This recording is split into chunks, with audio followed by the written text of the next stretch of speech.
Sa video ito guys, kukwento ko naman sa inyo kung ano yung alaala ko dito. So ito yung lugar na una kong tambayan nung bago lang ako dumating dito sa Hong Kong.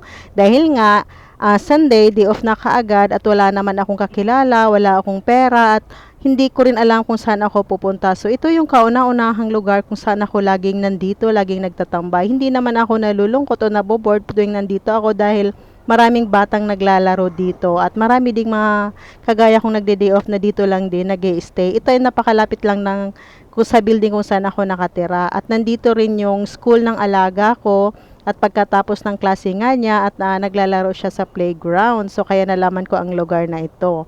At tingnan niyo naman, napakaganda naman niya kahit playground siya pero maganda naman talaga din tambayan. At ito ay mga residential houses nga yan kaya pag tuwing hapon maraming mga batang bumababa at ng mga naglalaro dyan. So, yung yan dapat may tubig pero nilinis ata kaya ngayon wala siyang tubig. Maganda yan pagka tuwing gabi guys dahil may ilaw sa loob ng tubig.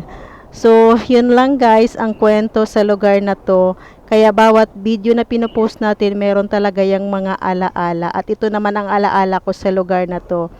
At nagkaroon din ako dito ng mga bagong kaibigan. Yun lang guys. Thank you for watching.